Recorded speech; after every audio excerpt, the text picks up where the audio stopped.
बिस्मिल्लाहिर्रहमानिर्रहीम, अस्सलाम वालेकुम, welcome to my channel cook and knock. आज मैं आपको कढ़ाओ की रेसिपी दे रही हूँ, कढ़ाओ गोश्त की। ये यहाँ ज़्यादातर इंडिया में बनाया जाता है, जो शादी के मौके पे बनता है। चूँकि मेरे फादर का ताल्लुक इंडिया से ही है, तो वो बहुत बताते थे कढ़ाओ गोश्त बहुत यम्मी सा होता है। ये ख़ास तौर पे इसको मटन में बनाया जाता है और बड़ी बड़ी कढ़ाइयों में बनाया जाता है। तो मैंने सोचा कि मैं आपके साथ ये रेसिपी शेयर करूँ, बहुत मज़े की बनती है। तो आइए इसके इंग्रेडिएंट्स नोट कर लेते हैं। ये बीफ मैंने ले लिया है, 1 किलो के करीब बीफ है। इसमें थोड़ी सी बोन्स भी हैं, ठीक है। और हम इसको मैरिनेट करेंगे पहले, लेकिन सबसे पहले आप इसके इंग्रेडिएंट्स नोट कर लीजिए, ठीक है। तो 1 kg मैंने इसके लिए बीफ लिया हुआ है। सॉल्ट जाएगा टू टेस्ट। ये जिंजर गार्लिक पेस्ट है, ये 4 टेबल स्पून है। 2 टेबल स्पून गार्लिक है, 2 टेबल स्पून जिंजर है, जो पेस्ट की शेप में है, ठीक है। 1 कप योगर्ट है, ठीक है। और ये है desiccated coconut, 2 table spoon, 1/4 cup के करीब है। और 1 टेबल स्पून है ये खashkhas, ठीक है। 2 अनियन ली हैं जिसको हमने ब्राउन करके रखा हुआ है। और 2 अनियन ये हैं जो हमने स्लाइस करके रखा है, ठीक है ना। अच्छा, हम अब इसकी स्पाइस बताते हैं आपको। स्पाइस में अभी सॉल्ट जो मैंने बता चुकी हूँ, सॉल्ट टू टेस्ट है। टर्मरिक पाउडर है 1 टीस्पून। कोरिएंडर पाउडर है 1 tablespoon. Red chilli powder है 1 tablespoon. All spice powder यानी गरम मसाला पाउडर 1 टीस्पून। और ये Kashmiri red chilli powder 1 tablespoon, ठीक है। और इसमें साबित गरम मसाले कुछ जाएंगे। इसमें है बे लीव्स, तीन ले लिए मैंने। और ये ब्लैक कार्डिमम, बड़ी वाली काली मिर्च इलायची, वो मैंने 2 ली है। 1 सिनेमन स्टिक्स है, ठीक है। 4 से 5 ये है हमारी वाइट कार्डिमम, सफ़ेद इलायची छोटी वाली। और 4-5 लौंगे हैं, ठीक है। तो हम सबसे पहले ये करेंगे कि हमें पहले गोश्त को मैरिनेट करना है, ठीक है। तो इसके अंदर सबसे पहले मैं इसके अंदर डाल रही हूँ 1 cup yogurt,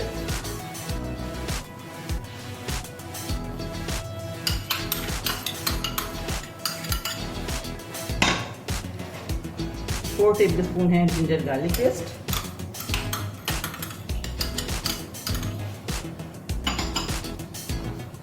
salt to taste है,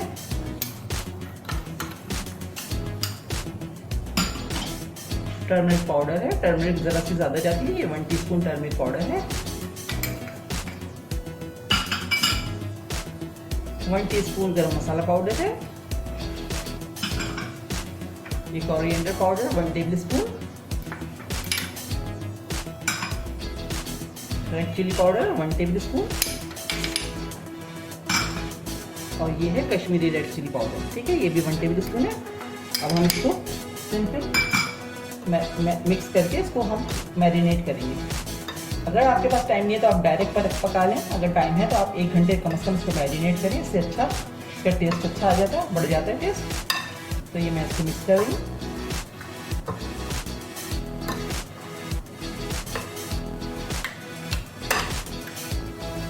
मैं इसको 1 घंटे के लिए छोड़ूंगी मैरिनेट करने के लिए। आपके पास टाइम है तो आप ज़्यादा भी कर सकते हैं और डायरेक्ट भी पका सकते हैं।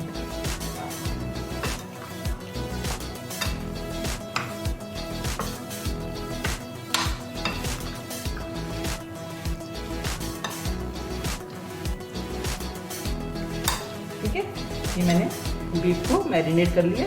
अब ये हम साइड में कर देंगे, इसको फ्रिज में रख देंगे 1 घंटे के लिए, ठीक है। अच्छा, अब हमने जो ये अनियन लिए हैं, ब्राउन अनियन है 2 ये, और खashkhas 1 टेबल स्पून, और 1/4 कप डेसिकेटेड कोकोनट। इन तीनों चीज़ों को हम थोड़ा सा पानी डाल के ब्लेंड करके रख लेंगे, ठीक है। तो अब मैं अगला प्रोसेस आपको बताऊंगी जब हमारा गोश्त मैरिनेट हो जाएगा, ठीक है ना। और ये बाकी की जो अनियंस हैं, जब हम पकाना शुरू करेंगे, इसकी कुकिंग शुरू करेंगे, उसमें यूज़ होगी। और ये थोड़ा सा 1 टेबल स्पून केवरा वाटर भी जाएगा इसके अंदर। और ऑयल है, ऑयल हम 1/2 कप के करीब यूज़ करेंगे। तो ठीक है, अब हम वेट करेंगे हमारे गोश्त के मैरिनेट होने का। ऑयल गर्म करने रख दिया है और हमारा गोश्त भी मैरिनेट हो चुका है। अब हम इसके लिए सबसे पहले हम जो साबित गरम मसाले थे, बे लीव्स थी, लौंगे, दालचीनी का 1 टुकड़ा, सफ़ेद इलायची और बड़ी इलायची, ये हम इसको डालेंगे यहाँ पर। हल्का सा ये कड़कड़ाएगा, थोड़ी सी खुशबू हल्की सी आने लगेगी तो हम इसके अंदर गोश्त ऐड कर देंगे। हाफ कप ऑयल दिया है मैंने इसमें। वैसे तो ये सरसों के तेल में पकाया जाता है, लेकिन मैं नॉर्मल ऑयल बता रही हूँ, तो हमें वेजिटेबल ऑयल होता है उसमें बता रही हूँ। ठीक है, अब मैं इसके अंदर गोश्त ऐड कर रही हूँ। हमारा गोश्त बहुत अच्छे से मैरिनेट हो चुका है।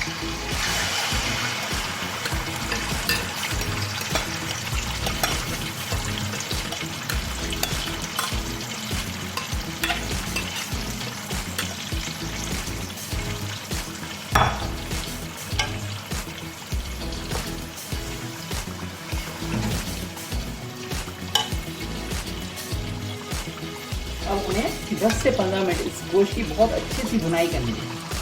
जितना अच्छा हम इसको भूनेंगे उससे इसका टेस्ट बहुत अच्छा निकल के आएगा। हमें 10 से 15 मिनट खूब अच्छा सा इसे भूनना है।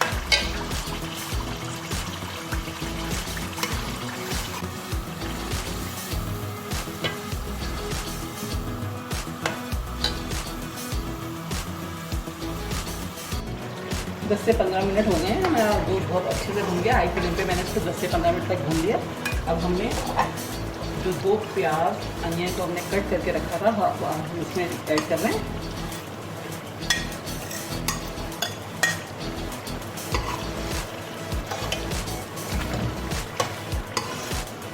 ठीक है, और अब इसके अंदर हम 1 कप पानी डालेंगे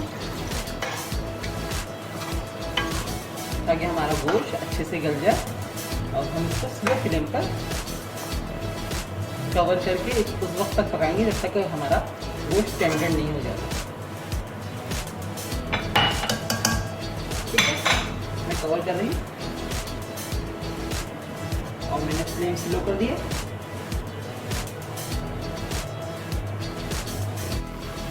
हमारा गोश्त टेंडर हो चुका है। अब हम इसको एक दफ़ा दोबारा से भूनेंगे।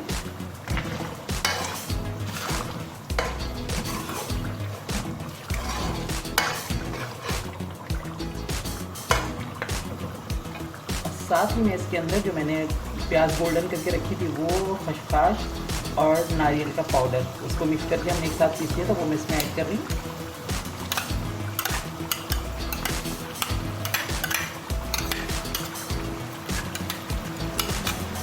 ठीक है, अब हम इसको अच्छे से भूनेंगे एक दफ़ा और।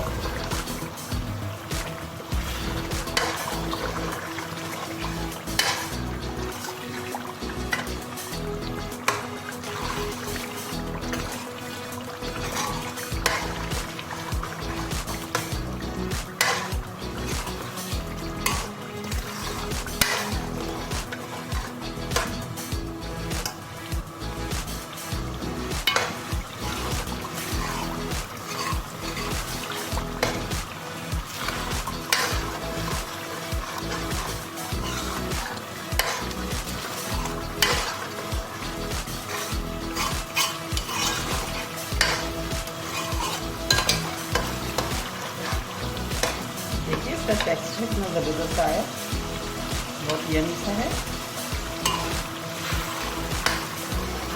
इसमें इसको बस इसकी भुनाई बाकी है, 5 मिनट और इसको भूनेंगे। उसके बाद हमारा ये कढ़ाओ गोश्त रेडी हो जाएगा।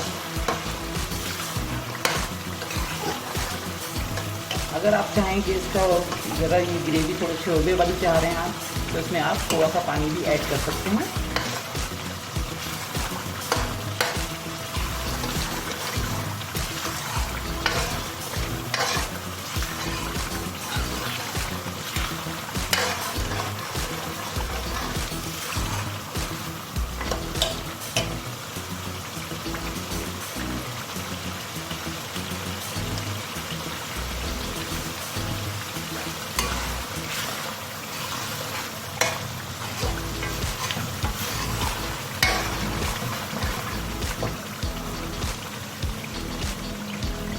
साथ ही मैं इसके अंदर 1 टीस्पून केवड़ा वाटर ऐड कर रही हूँ, जिसका लास्ट इंग्रेडिएंट है। केवड़ा वाटर डालने से इसमें बहुत ज़बरदस्त खुशबू आती है।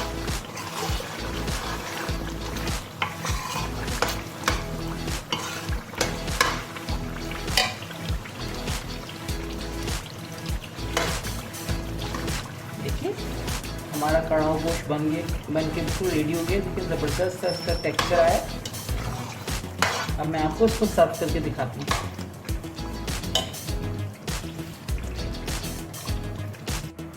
जी तो मैंने डिश आउट कर दिया है, हमारा कढ़ाओ गोश्त रेडी हो चुका है। देखिए कितना ज़बरदस्त लग रहा है। आई एम श्योर कि आपको मेरी रेसिपी पसंद आएगी, और अगर आपको मेरी रेसिपी पसंद आ रही है तो प्लीज़ मेरे चैनल को सब्सक्राइब कीजिए, लाइक कीजिए, कमेंट्स कीजिए। नेक्स्ट रेसिपी के साथ इंशाल्लाह बहुत जल्द आऊँगी। उस वक्त तक के लिए इजाज़त दीजिए। दुआओं में याद रखिएगा। अल्लाह हाफ़िज़।